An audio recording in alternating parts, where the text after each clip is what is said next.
6 wins on the season. Rick Gentes, tell us about the pass for the win and the high drama involved with that. Well, we just kind of rode around following Kari for probably 15 laps or so. We were a little bit better than it, but trying to be patient and waited for a couple to go. I think it was probably like four to go. Sullivan made it 3 wide there. I knew that wasn't going to work, so I hit the brakes and he drove into Kari, took Kari out. So kind of helped us out actually, you know.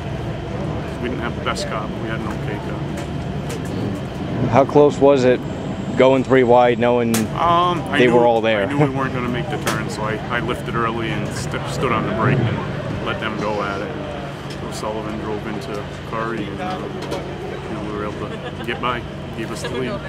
You had some nights here where this car seemed untouchable. Tonight it just seemed like a little bit of patience on your side really played in your favor. We didn't have the best car, so we struggled in practice. We had a bad shock and put a new shock on, but we never got to adjust on the car before the features. So we didn't have the best car, so we had to use our head a little bit tonight instead of our foot.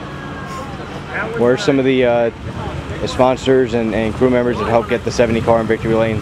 Oh, absolutely. The guys always give me a good car, and Mike's Motor Service always gives me a great motor. And we got the Dollhouse of Rhode Island, and Vance Concrete Cut, and all the guys that helped financially help us get it done.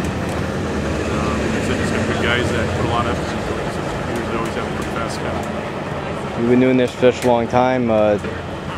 Back in '96, you won that track championship here, and you've been a force right from the mid-'90s right through the present day. What can you attribute that long string of success to? It's just the desire to win, I'd say. You know, once you get used to winning, you don't want to go backwards. You know, so we always work hard to stay on top of our game. You know?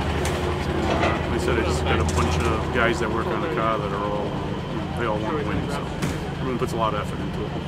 They had mentioned trying to get the Outlaw car ready. How much are you looking forward to having that Outlaw car back with all the success you've had? Yeah, we'll get it back. I have a lot of fun running those Outlaw races. And, you know, we wrecked the car a couple of years ago. We came back with a different car last year, won, but it wasn't as fun to drive as my Outlaw car. So we put it up on the jig table last week and starting to work on it. So we'll have it back. And, looking forward to that. And one thing I've noticed from about mid-season on is you have some extra contingency bonuses coming on board with Monster Energy and iRacing. How does that help just to have the money from the win, the plaque for the victory, but then you have a couple extra bonuses thrown your way too? It's always a good incentive.